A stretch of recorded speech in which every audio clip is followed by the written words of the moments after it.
नमस्कार, मी बिरदेव सिद्धप्पा डोने. 22 तारखेला डिक्लेअर झालेल्या UPSCच्या नागरी सेवा परीक्षेमध्ये 551वा रँक घेऊन उत्तीर्ण झालेलो आहे. एका मोबाईल आता मला वाटतं की अटेंड केलेले कॉल सोडून आणि सकाळचे 400 मिस कॉल सोडून आता 1000 मिस कॉल पडले. 1000 मिस कॉल? अरे बापरे. सो परिस्थिती खूप वाईट झाल्या माझी ऍक्च्युली की मोबाईल पण सपोर्ट करायला झाला.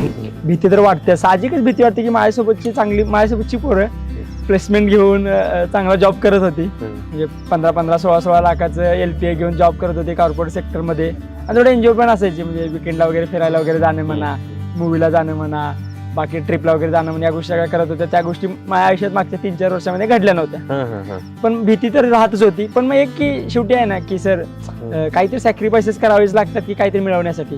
कारण सॅक्रिफायसेस आर द म्हणजे सॅक्रिफायसेस मेक्स मॅन मोर स्ट्रॉंगर असं वाटतं मला.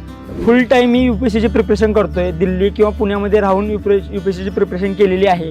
या दरम्यान कधीही मी 1 महिना किंवा 2 महिना बकरींच्या मागे गेलेलो नाहीये. जे सोशल मीडियावर व्हायरल होत आहेत असे TV न्यूजवाल्यांनी काय केलं की TRP साठी मी जे काही चांगलं बोललोय ते बाजूला ठेवलंय. म्हणजे TRP वाढवायला कंटेंट पाहिजे ते खूप फेमस करून सोडलाय. सो मला वाटतं की रिस्पॉन्सिबल थोडं बनायला पाहिजे मीडियाला, कारण थोडा 4th पिलर आहे. माणूस रिस्पॉन्सिबल बनतोय तर तुम्ही पण या रिस्पॉन्सिबल बना, मला असं आव्हान करायचं ऍक्च्युली. त्यांना जरूर आहे का इंग्लिश चांगलं बोलता येणं? एक जरूर आहे का? सगळ्यात महत्त्वाचं म्हणजे मी फ्रँकली सांगतो, किती तास अभ्यास करायचा रोज? कारण मी तर ऐकून आहे खूप, अगदी पुस्तक ठेवावं नाही लागत, 18 तास करावं लागतं. किती तास अभ्यास करायचं? म्हणजे टू बी फ्रँक की सँडी सरांनी जसं म्हटलं की मी पण हे खूप मीच ऐकलेलं ऍक्च्युली. डिस्ट्रॅक्शन ते 2 पद्धतीत असतात. एक म्हणजे मोबाईल आणि एक असतं हृदयाची जवळची माणसं. ती ठेवलीत का तुम्ही? त्या पूर्ण जर्नी.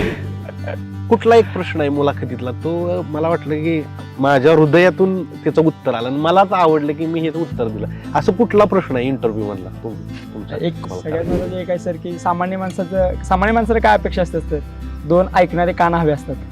की समजा तुम्ही कोणत्याही शासकीय कार्यालयामध्ये गेल्यानंतर माझी कोणीतरी दाद घ्यावी असं वाटत असते, कोणीतरी माझे 2 शब्द ऐकून तर घ्या असं वाटत असते. सो प्रशासनामध्ये गेल्यानंतर ट्रेनिंगचा उपयोग करून लोकांच्या प्रति संवेदनशील राहून त्यांचं ऐकून घेण्याची क्षमता देवानं माझ्यामध्ये द्यावे. त्यांच्या परी सामान्यातल्या सामान्यांपरी माझ्या हातून सत्कर्म घडावं ही मला देवाच्या परी, म्हणजे देवाकडे माझी अपेक्षा आहे. म्हणजे आता माझ्या यशावरून बघल्यानंतर म्हणजे मी जितका व्हायरल सोशल मीडियावर होते त्यामुळे सगळ्यांना प्रसिद्धी दिसते, पण त्याच्यामागचे कष्ट दिसत नाही आहेत. सो कष्ट केले तर नक्कीच तुम्हाला फळ मिळते. पण आजकाल कसं आहे की शॉर्टकटची दुनिया आहे, सगळ्यांना शॉर्टकट पाहिजे, पण यशाला शॉर्टकट नाही आहे असं मला वाटतं. मित्रांनो, या व्हिडिओला लाईक करा व सँडी आणि यादव या चॅनलला सबस्क्राईब करून जी घंटा दिसते ना तिथे क्लिक करा. त्यानंतर ऑलवर नक्की क्लिक करा आणि सगळ्यात पहिल्यांदा व्हिडिओ पहा. मित्रांनो, आज अशा व्यक्तीची मुलाखत आपण घेऊया. मागणी येत होती की ह्यांची मुलाखत घ्या. आत्ता महाराष्ट्रभर ज्या व्यक्तिमत्वाची चर्चा आहे ते व्यक्तिमत्व आपल्याबरोबर आहे. ओळखलंच असेल, पहिल्यांदा ओळख तुम्हीच सांगा, महाराष्ट्राला माहीत झालंय तरी सांगा. नमस्कार, मी बिरदेव सिद्धप्पा डोने. 22 तारखेला डिक्लेअर झालेल्या UPSCच्या नागरी सेवा परीक्षेमध्ये 551वा रँक घेऊन उत्तीर्ण झालेलो आहे. बर, आतापर्यंत किती मुलाखती? मला वाटते तुम्ही दमलेला आहात मुलाखती देऊन, भेटून. ऍक्च्युली टीव्हीच्या तरी खूपच जास्त झाल्या, पण मला वाटतं YouTube चॅनलवर ही माझी 6वी किंवा 7वी मुलाखत असेल असं मला वाटतं. त्यामुळं थकलेलं दिसतंय. ह्यातनं एक कळलं असेल, ही बाकी गोष्टी अवघड आहे एक्झाम पेक्षा. बाकीच्या गोष्टी मॅनेज करणं खूप डिफिकल्ट आहे ऍक्च्युली. की एक्झाम म्हणजे आता 1-2 वर्ष प्रिपरेशन करतोय तर नॅक आलाय थोडा, काय प्रिपेअर करायला पाहिजे किंवा काय नाही करायला पाहिजे हे कळतंय. पण ह्या गोष्टी खूपच नवीन आहेत ऍक्च्युली. की मोबाईल, म्हणजे माझा मित्र आहे मयूर झोडगे म्हणून, त्याने मोबाईल मला दिलाय. त्याचा इतका मोबाईल आता मला वाटतं की अटेंड केलेले कॉल सोडून आणि सकाळचे 400 मिस कॉल सोडून आता 1000 मिस कॉल पडले. 1000 मिस कॉल? अरे बापरे. सो परिस्थिती खूप वाईट झाल्या माझी ऍक्च्युली. की मोबाईल पण सपोर्ट करायला झाला, मोबाईल बी सपोर्ट करणार. तुमची मानसिक स्थिती मी समजू शकतो. तेवढीच लोक मला वाटतं आता 5-10 हजार लोक भेटायला असतील, मुलाखत. तर हे भेटलं एवढ्या मोठ्या परीक्षेत यश मिळाल्यामुळं. आणि मला वाटतं ह्याच्या मागं एवढी लोक भेटाय काय येतात तर बऱ्याचशा लोकांना वाटतं हे आमचं यश आहे 100%. तर आता ह्या यशाकडे जाऊया. तर ही यशाची सुरुवात होती आपलं प्राथमिक शिक्षण. तर प्राथमिक शिक्षण कुठं झालं तुमचं? माझं प्राथमिक शिक्षण जिल्हा परिषद शाळा यमग्यामध्ये झालं मराठी माध्यमातून. त्यानंतर हायस्कूल जय महाराष्ट्र विद्यालय यमग्यामध्ये झालं, ते पण मराठी माध्यमातूनच झालं. त्यानंतर 11वी 12वी शिवराज विद्यालय ज्युनियर कॉलेज मुरगुड मधून झालं, सायन्स स्ट्रीम मधून केलं. सगळ्यांना मूल्यमापन असतं की टक्के किती पडलेत, आता सांगा 10वीत किती टक्के पडली, 12वीत किती? 10वीत मला ऍक्च्युली 96% पडले आणि 12वी मध्ये सायन्स मध्ये 89% पडले. होय. आता एवढी म्हणजे तुम्ही ब्रिलियंट स्टुडंट आहात, एवढं जर टक्के पडत असतील, पण हे UPSC जावं आपण, अशा एक्झाम द्याव्या कॉम्पिटेटिव्ह, हे कुणी सांगितलं? ऍक्च्युली UPSC ऍज अ सच करायला पाहिजे ही कल्पना तर मला कॉलेजमध्ये असताना म्हणजे COEP मध्ये असताना मिळाली. कॉलेज ऑफ इंजिनिअरिंग पुणेमध्ये 2018 मध्ये 16-17 मुलांचं आमच्या कॉलेजच्या फायनल लिस्ट मध्ये नाव आल्यानंतर असं एक वाटलं की आपण सुद्धा करायला पाहिजे. आणि ती गोष्ट माझ्याशी सोशली असोसिएटेड होती. म्हणजे ऍक्च्युली की मला लोकांशी बोलायला आवडतं, मग ते आणि खूप एक्स्ट्रोवर्ट पण आहे मी. सो मला असं वाटलं की माझ्यासाठी तो रोल खूप चांगला असेल. आणि बाकीच्या पण खूप गोष्टी होत्या, म्हणजे फॉर एक्झाम्पल की बेटर पे कंडिशन प्रोव्हाइड करते UPSC, एक जॉब सिक्युरिटी प्रोव्हाइड करत्या, ते की खूप शोधत आहे स्वतः, आणि की माझ्या हातून सोसायटीला बेटर मी सर्व करू शकतो, ह्या साऱ्या गोष्टी होत्या. मला असं वाटतं की आपण ऑप्ट करायला पाहिजे. शेवटी ट्राय तर करू शकतो, सक्सेस मिळते नाही मिळते आपल्या हातात नाहीये, पण आयुष्यात नंतर समजा कुठं पण जॉब करत असू त्यानंतर रिग्रेट नाही वाटलं पाहिजे की अरे चला प्रयत्न पण नाही केले. तुम्ही खरं उत्तर देताय की म्हणजे आपण आर्थिक बघितलं की 100% चांगल्या पद्धतीनं इथं जॉब सिक्युरिटी आहे आणि चांगलं पेमेंट भेटते, हाही उद्देश होता. म्हणजे एक कोट आम्हाला एसेरा वगैरे असायचा, spirituality of human being is unfolded only when he is not economically starved. तर मित्रांनो, पैसा देव नाही, पैसा देवापेक्षाही कमी नाही. तुम्ही ठरवलं की मी एक जॉब सिक्युरिटी आणि इकॉनॉमी थोडं बेटर व्हावी म्हणून आपण इकडे जातो, पण काय असतं कुठले क्लासेस लावायचं काय माहिती नसतं. आपण ठरवलं की आपल्याला इथं जायचे, ही माहिती बाकी क्लासेसला कुठं जायचं, कुठं राहायचं, हे कसं काय कशा पद्धतीनं शोधलं? सगळ्यात महत्त्वाचं तर मग क्लासेसच्या बद्दल काही कल्पना नव्हती. माझा सिनियर मित्र वगैरे होते, त्यांनी ऑलरेडी क्लासेस केले होते, म्हणजे कॉलेज ऑफ इंजिनिअरिंग. मी म्हणाल की UPSC बद्दलचं फुल एक्सपोजर मला COEP मधूनच मिळालं. मग तिथूनच क्लास कोणता करायला पाहिजे, COEP म्हणजे कॉलेज ऑफ इंजिनिअरिंग पुणे, महाराष्ट्रातलं एक नामांकित इंजिनिअरिंग कॉलेज आहे, शासकीय म्हणजे गव्हर्नमेंट ऑटोनॉमस कॉलेज आहे. आणि आता ते COEP टेक्नॉलॉजिकल युनिव्हर्सिटी झाली आहे, महाराष्ट्र शासनाची एकमेव पब्लिक म्हणजे युनिव्हर्सिटी आहे. सो मग तिथून मिळालं. मग मी UPSCचे कोचिंग करायचा निर्णय घेतला 2021 मध्ये, एप्रिल 2021 मध्ये दिल्लीमध्ये नेक्स्ट आयएस क्लासमध्ये ऍडमिशन घेतलं. 1 वर्ष फाउंडेशन बॅच केली त्यांची आणि 2022चा पहिला अटेम्प्ट दिला. बरं, किती अटेम्प्ट दिलेत तुम्ही आतापर्यंत? मी टोटल 3 अटेम्प्ट दिले. हो, पण अशी भीती नाही वाटली? कारण काय माहितीये का, तुम्ही सांगितलं की बेटर एक चांगलं तुमचं आयुष्य म्हणून इकडे वळलाय. तुमच्या बरोबर असे मित्र सगळे जॉबला लागले असतील, IT मध्ये चांगले एक चांगलं सॅलरी घेत असतील, तर मित्र म्हणत असतील अरे हे कुठं करतोय इकडे, हे तर असणार ना थोडं.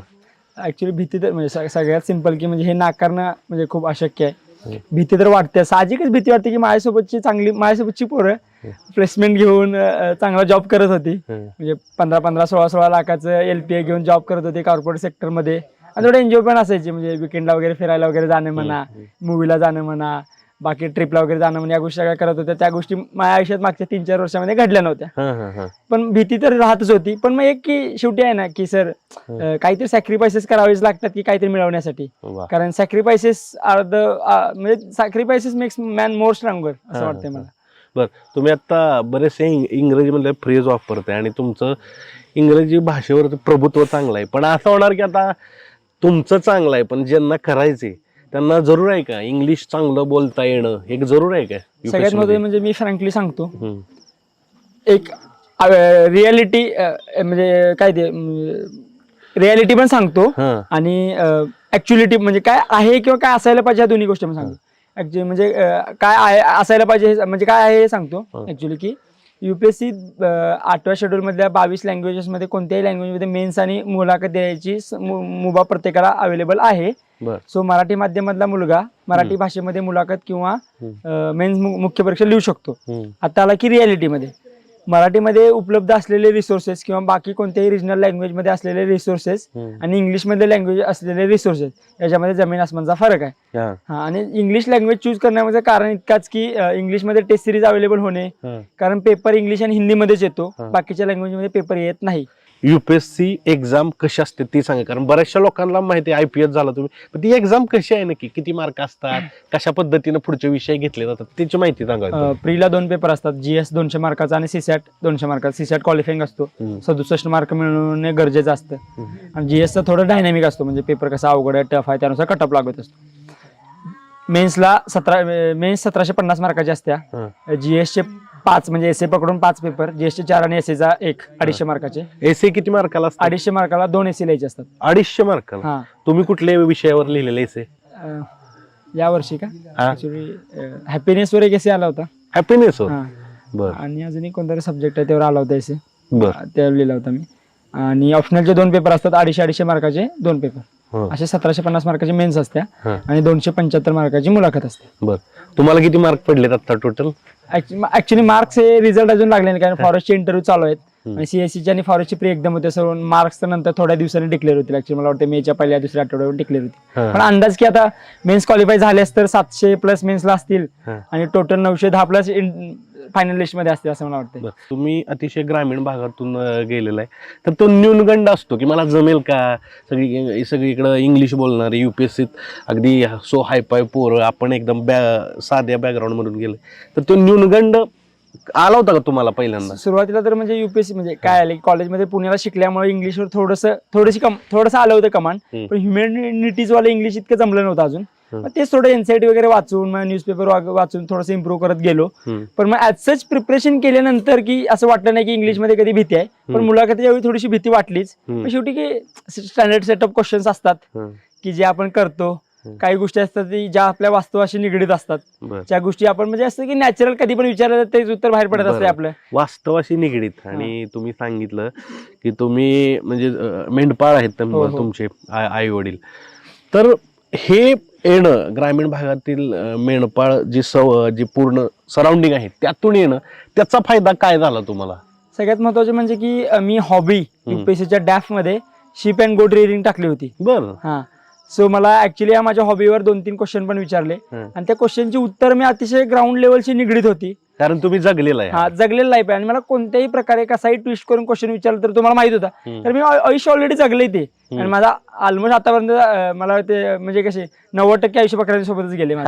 पण ही बी रियालिटी सांगा, बरेचसं आता सोशल मीडियातून फिरते, बरेचशा मुलाखतीतून फिरतंय की तुम्ही असे बकरे चारताय, तर ऍक्च्युली ती नाही, तुम्ही माग जाऊन अभ्यास केला नाही, तर तुम्ही ऍक्च्युली 3 वर्ष दिले, 3-4 वर्ष किती. ऍक्च्युली रियालिटी हीच आहे की मी काय सध्या ज्यावेळीपासून एप्रिल 2021 पासून प्रिपरेशन करताना फुल टाइम मी युपीएससीची प्रिपरेशन करतोय. दिल्ली किंवा पुण्यामध्ये राहून युपीएससीची प्रिपरेशन केलेली आहे. या दरम्यान कधीही मी 1 महिना किंवा 2 महिना बकऱ्यांच्या मागे गेलेलो नाहीये. जे सोशल मीडियावर व्हायरल होत आहेत असे टीव्ही न्यूजवाल्यांनी काय केलं की टीआरपी साठी मी जे काही चांगलं बोललोय ते बाजूला ठेवलंय, म्हणजे टीआरपी वाढवायला कंटेंट पाहिजे ते खूप फेमस करून सोडलाय. सो मला वाटतं की रिस्पॉन्सिबल थोडं बनायला पाहिजे मीडियाला, कारण थोडा 4th पिलर आहे. माणूस रिस्पॉन्सिबल बनतोय तर तुम्ही पण या रिस्पॉन्सिबल बना, मला असं आव्हान करायचं आहे ऍक्च्युली. आणि मी ऍक्च्युली फुल टाइम युपीएससीचं प्रिपरेशन केलेलं आहे दिल्ली किंवा पुण्यामध्ये राहूनच. आणि मी सध्या ऍक्च्युली वडिलांची थोडी तब्येत खराब झाली होती, डायलिसिस करायचं ठरलं, डायलिसिस करायचा घरात निर्णय चालू होता. आम्ही त्यामध्ये विचार विनिमय करायचा आणि थोडं वडिलांना घरी राहून थोडंसं म्हणजे जेवण वगैरे पण जात नव्हतं. सो मग वडिलांना बकऱ्यांचं दूध वगैरे पण खूप आवडत होतं. मग त्या निमित्तानं आम्ही बकऱ्यात गेलो होतो ऍक्च्युली 4-5 दिवस रिझल्टच्या आधी, आणि त्या निमित्तानं 21-22 रिझल्ट दिला असं वाटत होतं. पण आता मग रिझल्ट येणार आहे म्हणून आपली लाईफस्टाईल तर जगायची सोडणार नाही ना आपण. सो मग आम्ही ऍक्च्युली गेल्यानंतर रिझल्ट आला ऍक्च्युली, मग त्यानंतर ते थोडे व्हायरल झालेले आहेत व्हिडिओज. किती तास अभ्यास करायचा रोज? कारण मी तर ऐकून आहे खूप अगदी पुस्तक ठेवावं नाही लागत, 18 तास करावं लागतं. किती तास अभ्यास करायचं? टू बी फ्रँक की सँडी सरांनी जसं म्हटलं की मी पण हे खूप मीत ऐकलेलं ऍक्च्युली की 16-18 तास वगैरे अभ्यास करावा लागतं. आणि काही काही टॉपर पोराले त्याच्या स्टेटमेंट मध्ये पण असं म्हणलं. पण टू बी फ्रँक कधीच मी 16 किंवा 18 तास अभ्यास केलेला नाहीये. माझा रेग्युलरचा अभ्यास 6 ते 8 तासच असायचा. फक्त की मेन्स देऊन आल्यानंतर, जीएसचे पेपर झाल्यानंतर आणि ऑप्शनलच्या पेपरच्या मध्ये 10-11 तास माझा अभ्यास झालाय. त्याच्या व्यतिरिक्त त्याच्यापेक्षा जास्त कधीच अभ्यास झालेला नाहीये. बरं, आता बेसिक तयारी करायची असेल, युपीएससी जे तरुण मुलं आहेत आणि ज्यांना करायची, त्यांनी बेसिक काय करावं, पहिल्यांदा काय करावं तुम्हाला? सुरुवातीला तरी मला असं वाटतं की त्यांनी बेसिक सब्जेक्टच्या एनसीईआरटीज वाचायला पाहिजेत. सीबीएसईच्या. म्हणजे जे आपले पुस्तक आहे पाठ्यक्रमातील जे पुस्तक ते सगळे वाचले पाहिजे. पाहिजे पॉलिटीसाठी वाचले पाहिजे, इंडियन कॉन्स्टिट्यूशन ॲट वर्क, जॉग्राफीच्या 11-12च्या एनसीईआरटी वाचले पाहिजेत, इकॉनॉमीच्या एनसीईआरटी वाचले पाहिजेत, हिस्ट्रीच्या जुन्या एनसीईआरटी वाचल्या पाहिजेत, सायन्स अँड टेकच्या 12वीच्या सायन्समध्ये काही चॅप्टर्स वाचले पाहिजेत, एन्व्हायरमेंट साठी काही चॅप्टर वाचले पाहिजेत. या सगळ्या बेसिक गोष्टी म्हणजे की मिनिमम काय रिक्वायरमेंट आहेत गोष्टीच्या, म्हणजे काय काय असते ना, सुरुवातीला आपण वाचायला गेलो की कळत नसते की. मग एनसीईआरटीने कसं केलं की अतिशय कितीही बॅकग्राऊंड मधला डिफिकल्ट बॅकग्राऊंड मधला मुलगा समजा पुस्तक वाचायला घेतलं तर त्याला समजेल अशा भाषेत आणि त्याला एकदम समजावून सांगायचं. NCERT are very good books actually. बरोबर. आणि त्याचा फायदा युपीएससीला होतो. म्हणजे बरेचशी म्हणजे मी काय काय अधिकाऱ्यांची मुलाखती घेतल्यात, यश बघितलं जातं आणि कुठं क्लास लावला कुठं ह्याच्यावर चर्चा होती, पण बेसिक एनसीईआरटीचे बुक पाठ्यक्रमातून जो आपल्याला जो भेटणारा लेसन तो खूप मोठा असतो. आता सगळं तुम्ही सांगा, मला आवर्जून सांगा की काय होतं. ही पूर्ण प्रोसेस आहे, ही प्रोसेसमध्ये सगळ्यात पेशन्स आहेत, म्हणजे कालावधी खूप घेत आहे. तर त्या कालावधी निमित्त आपल्याला स्टे ठेवणं, ध्येयाशी एकरूप ठेवणं ती अवघड आहे. तर ती तुम्ही कसं केलं? म्हणजे खूप साऱ्या अधिकाऱ्यांनी पण त्यांच्या भाषणामध्ये सांगितलेलं आहे की युपीएससीची जर्नीच त्या व्यक्तीला अधिकारी बनवत्या रादर दॅन रिझल्ट. सो मग तेच आहे की आयुष्यामध्ये काय पेशन्स असणं खूप गरजेचं आहे. हार्डवर्क तर करतच, पण पेशन्स ठेवणं गरजेचं आहे. अपयशाने खचून न जाता त्यातूनच काहीतरी एक ते सूर्यकिरण शोधायचा असतो, जे की एक म्हणजे काय बुडत्याला काडीचा आधार तसा शोधत पुढे जायचं असतं आपल्याला. सो एवढंच की म्हणजे की ध्येय ठेवत, स्वतःवर थोडा विश्वास ठेवत आणि स्वतःचे म्हणजे रियालिटी काय आणि एक्सपेक्टेशन काय यांच्यामध्ये दरी किती कमी करता येईल ते करायला पाहिजे. कारण आपली माप अपेक्षा असते की ऑल इंडिया रँक 1 यायला पाहिजे, पण आपले तितके इफर्ट्स नसतात. मग ते काय नाही, चकाकी आणि रियालिटी याच्यामधला फरक तुम्हाला समजला तर खूप बरं होईल असं मला वाटतं. बरं मित्रांनो, आवर्जून हे जे मुद्दा सांगतात ते खूप ऍक्च्युली भिडणारे आहेत आणि त्याच्यानुसार वागलं पाहिजे. आता एवढी मोठी पोस्ट भेटली, पण त्याच्या मागे सांगितलं हार्डवर्क आहे, पण त्याच्याबरोबर असते स्वयंशिस्त. आणि हे आवर्जून सांगा की काय काय वेळेस आमचं मित्र राहू दे, कशाला करा, काय आहे निवांत बघू आपण. तर हे स्वयंशिस्त ठेवण्यासाठी तुम्हाला कोण आदर्श होतं का, की नाही मला ह्या माणसागत बघायचं, एक सेल्फ मोटिवेशन म्हणून? सगळ्यात महत्वाचं म्हणजे सेल्फ मोटिवेशन पेक्षा आमच्या मित्रांचा ग्रुप होता, YPT म्हणून नावाचा एक ऍप आहे प्ले स्टोअरवर. त्या ऍपवर आम्ही मित्रांचा एक ग्रुप बनवलेला आणि त्याच्यामध्ये शुभम ड्रेकर म्हणा, नवाळे म्हणा, आमच्या ज्ञानप्रबोधिनीच्या पोरांचा ग्रुप होता. आणि आम्ही काय करायचो, अभ्यास करताना चालू करायचो आणि अभ्यास बंद झाला की ऍप बंद करायचो.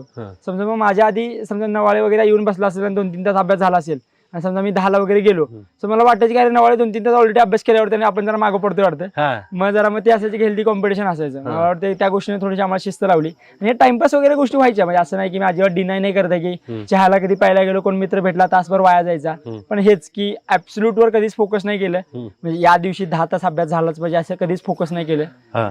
आठवड्यामध्ये 50 तासांचा अभ्यास झाला पाहिजे, या गोष्टीवर माझं लक्ष असायचं. मी रोखटोक मुलाखती घेतो आणि हे मला आवर्जून विचारायला लावलेलं, डिस्ट्रॅक्शन ते 2 पद्धतीत असतात, एक म्हणजे मोबाईल आणि एक असतं हृदयाची जवळची माणसं. ते ठेवलेत का तुम्ही त्या पूर्ण जर्नी? ऍक्च्युली सगळ्यात महत्वाचं म्हणजे माझी 11वी-12वी मध्ये असताना मैत्रीण होती, खूप चांगली मैत्रीण होती. पण त्यानंतर कॉलेजमध्ये असताना मी डिसाईड केलं होतं की कुणालाही प्रपोज वगैरे काही करायचं नाहीये. कारण ते होते की गावाकडच्या मुलांना एकदम पुण्यामध्ये गेले की असं वाटतं की एखादी मुलगी खूप म्हणजे कसं की खूप चांगलं एन्व्हायरमेंट असते कॉलेजचं, खूप लिबरल एन्व्हायरमेंट आहे कॉलेजचं. आणि कसं असते की काही नसते, कुणाच्या मनामध्ये नसते, पण आमच्या पोरांना काय वाटतं की खूप चांगलं बोलायला लागलं वाटतं आणि तिच्याबद्दल पण माझ्या काय मनात आहे. सो माझं वैयक्तिक ऑलरेडी प्री डिसाइडेड होतं की कोणाला काही प्रपोज वगैरे काही करायचं नाहीये. कारण असं नाही की त्यामुळे मैत्री तुटतात. आणि युपीएससीच्या जर्नीमध्ये माझं एकमेवच असं असतं की 2 गर्लफ्रेंड सायमल्टेनियसली मेंटेन करणं खूप डिफिकल्ट आहे. पण पहिली गर्लफ्रेंड तुमची युपीएससी होती. सो मग दुसऱ्या गर्लफ्रेंडना वेळ देणं खूप अवघड होतं. सो मग या जर्नीमध्ये तर टू बी फ्रँक माझ्या सगळ्याच मित्रांना माहिती आहे की माझी कोणच मैत्री म्हणजे असं काही गर्लफ्रेंड वगैरे असंच कोणी नव्हतं माझं. आणि मोबाईल पासून कसं लांब राहिला तुम्ही? कारण आता सोशल मीडिया, अन्न, वस्त्र, निवारा आणि मोबाईल एवढं नेसेसरी आहे, पण ह्या जर्नीत कशा पद्धतीने मोबाईल कशा पद्धतीनं तुम्ही वापरला ते सांगायचं थोडं. सगळ्यात महत्वाचं म्हणजे तर सोशल मीडियापासून थोडं डिॲक्टिवेटेड होतो आणि इंस्टा, फेसबुक आणि स्नॅप म्हणा त्यापासून माझे अकाउंट सगळे बंद होते. माझा खूप चांगला मित्र आहे सत्पाल गोडसे म्हणून, यांनी मेन्सच्या दरम्यान माझा मोबाईल काढून घ्यायचा का युट्यूबवर जाऊन रूमवर एकदा टाइमपास करत बसायला नको, लवकर लायब्ररीतून अभ्यास करत बसायला पाहिजे म्हणून. सो मग हेच की चांगल्या मित्रांचीच ती टोळी म्हणू शकता की जी मला मदत करत होती. बरं, चांगले मित्र हे अपघातानं भेटत नाही, ते मिळवावं लागतात. तर आता तुम्ही सांगा, चांगल्या मित्राची परिभाषा काय आहे ह्या दरम्यान? तुम्ही चांगले मित्र म्हणजे तेच की जे आपल्याला जसं आहे तसं ऍक्सेप्ट करतात वा. की आणि त्यांना म्हणजे समजा कोणीही समजा आता फॉर एक्झाम्पल तुम्ही माझ्या एका मित्राला फोन केला आणि त्याला सांगितलं की बिरदेव असं असं म्हणत होता, तर त्या मित्राला माहित असायला पाहिजे की हे बिरदेवचे शब्द आहेत की कोणाचे शब्द आहेत. वा. सो हेच असते की आणि अडचणी मित्र हा वणव्यात गारव्यासारखा असतो असं मला वाटतं. वणव्यात गारव्यासारखा. मित्रांनो, यांच्या बोलण्यात एवढं बोलणं चालू आहे सगळ्या गोष्टी, तर मुलाखतीत मला नाही वाटत की ह्यांना जास्त अडचण आली असेल. कुठला एक प्रश्न आहे मुलाखतीतला, तो मला वाटलं की माझ्या हृदयातून त्याचं उत्तर आलं आणि मलाच आवडलं की मी हे उत्तर दिलं. असं कुठला प्रश्न आहे इंटरव्ह्यू मधला तुमचा? एक क्वेश्चन होता पीओके बद्दलचा. माझ्या इंटरव्ह्यू 20 जानेवारीला, त्याच्या आधी राजनाथ सिंग म्हणजे ऑनरेबल राजनाथ सिंग यांनी काहीतरी पीओके बद्दल स्टेटमेंट केलं होतं. सो मला बोर्ड मेंबरने विचारले की what is your opinion on the POK. So मी सांगितले sir POK is the integral part of India and it's very critical for India's unity and integrity. मग सरांनी मला मग परत बोर्ड मेंबरने मला विचारलं की how are you going to take it back. So मी ते बोर्ड मेंबरला म्हटलं की sir India is consistently emphasize on the path of dialogue and diplomacy and peace should be the guiding mantra. So मला वाटतं की हे जे उत्तर होते की माझं जे कॉन्स्टिट्यूशनच्या बेसिक व्हॅल्यूजशी आणि इंडियाच्या फॉरेन पॉलिसीशी रिलेटेड होतं, हे मला वाटतं की हे उत्तर मला वाटतं की जरा इम्पॅक्टफुल होतं. मी ग्रामीण भागातील भरपूर भागात फिरतो आणि ग्रामीण भागातील मुलांना एक तुम्ही आशा दिली की सगळं होऊ शकतं, आपण शून्यातून प्रवास करू शकतो. म्हणजे कुठेही असला, कसंही असला, कलरनं कसाही असला, कपडे कशी असली, तरी आत्मविश्वास असेल तर एवढं मोठं यश मिळवू शकतो. काय सांगाल अजून ग्रामीण भागातील मुलं, त्यांना तुमच्यागत व्हायचे? मी नेहमी परत तेच रिपीट करेल, रियालिटी आणि एक्सपेक्टेशन यांच्यामध्ये दरी जितकी कमी असेल तितकं चांगलं आहे. जितकं चकाकते ते सगळं सोनं नसतंय. म्हणजे आता माझ्या यशावरून बघल्यानंतर माझे म्हणजे मी जितका व्हायरल सोशल मीडियावर होते त्यामुळे सगळ्यांना प्रसिद्धी दिसत्या, पण त्याच्यामागचे कष्ट दिसत नाहीयेत. सो कष्ट केले तर नक्कीच तुम्हाला फळ मिळते. पण आजकाल कसं आहे की शॉर्टकटची दुनिया आहे, सगळ्यांना शॉर्टकट पाहिजे, पण यशाला शॉर्टकट नाहीये असं मला वाटतं. पुढं काय ठरवलंय? सध्या तरी असं ठरवलंय की युपीएससीचा पुढचा अटेम्प्ट द्यायचा आहे. अजून द्यायचं? बर. यश काय, यशानं काय शिकवलं पूर्ण मला ते सांगा. यश असं मला वाटतं की it's a state of satisfaction or it's a mental state which provides satisfactory, म्हणजे असं आपल्या सॅटिस्फॅक्टरी फिलिंग आपल्याला प्रोव्हाइड करत असत्या की काहीतरी अचिव्हमेंट केलेल्याची, असं मला वाटते. निबंध लिहिला असेल तुम्ही, 250 मार्कात निबंध लिहिलाय, त्यामुळे निबंधात असतं मी अधिकारी झालो तर पहिल्यांदा आपण लिहितो, तर तुम्ही आता झालेलं आहे. काम कुठलं कराल, कुठलं काम करायचे, कुठल्या फील्डमध्ये आवडेल तुम्हाला? सगळ्यात महत्त्वाचं एक आहे सर की सामान्य माणसाला काय अपेक्षा असतात तर 2 ऐकणारे कान हवे असतात. की समजा तुम्ही कोणत्याही शासकीय कार्यालयामध्ये गेल्यानंतर माझी कोणीतरी दाद घ्यावी असं वाटत असते, कोणीतरी माझे 2 शब्द ऐकून तर घ्या असं वाटत असते. सो प्रशासनामध्ये गेल्यानंतर ट्रेनिंगचा उपयोग करून लोकांच्या प्रति संवेदनशील राहून त्यांचं ऐकून घेण्याची क्षमता देवानं माझ्यामध्ये द्यावे. त्यांच्या परी सामान्यातल्या सामान्यांपरी माझ्या हातून सत्कर्म घडावं ही मला देवांच्या परीने म्हणजे देवाकडे माझी अपेक्षा आहे. बरं. काय अजून काय बोलायचे का? अजून बस एवढंच म्हणायचं की सँडी सरांच्या ज्या युट्यूब चॅनेलला माझ्या माध्यमातून जो काही थोडाफार काही मोबदला मिळेल, आर्थिक मोबदला, त्यातील 10% मोबदला त्यांनी माझ्यासारख्या सिमिलरली सिच्युएटेड गरीब विद्यार्थ्यांना त्यांनी प्रोव्हाइड करावा आणि त्याचा पाठपुरावा देखील त्यांनी युट्यूबच्या चॅनलच्या माध्यमातून हे करावा असे मी सँडी सरांना आवाहन करतो. मी त्यांना विनंती करतो, मला अशी काय काय मुलं द्या, निश्चित आपण फुल नाही फुलाची पाकळी मदत करू. आणि महाराष्ट्रातील जनता खूप अशी दानशूर आहे, नक्की त्यांना मदत करतील. आदर्श कोण आहेत आता ह्या अधिकाऱ्याप्रमाणे मला बनायचे, असे कोण आदर्श आहेत तुमचे? असा म्हणजे ऍक्च्युली कसं आहे की सामान्य माणसाचं कसं असते साहेब की सामान्य माणसाचा एक आदर्श असते की तेच की आता फॉर एक्झाम्पल मी मल्टिपल शासकीय कार्यालयात गेलोय किंवा माझ्यासोबत काही इन्सिडेन्सेस घडलेत. काय वाटते माणसाला की जेच की मगाशी रिपीट केलंय की शेवटी आपलं कोणी तर ऐकून घ्यायला पाहिजे असं वाटतंय साहेब. कान उघडे ठेवणारा लोकांप्रती संवेदनशील अधिकारी व्हायची इच्छा आहे, बस इतकंच. काय सांगाल अजून शेवटी? बस 4 ओळी ज्या की माझ्या कॉन्स्टंट आहेत. आयुष्यामध्ये चांगले मित्र मिळवा, व्यसनापासून लांब राहा, फ्रस्ट्रेशन आल्यानंतर व्यसनाधीन होणे हा काय ऑप्शन नाही आहे, प्रयत्न करत राहा. एखादी गोष्ट अचीव्ह करत असताना थोड्या प्रयत्नानंतर कळते की आपल्याला आपली लायकी किती आहे, म्हणजे आपण अचीव्ह करू शकतोय की नाही याची आपल्याला मजल कळते ऍक्च्युअली आपल्याला.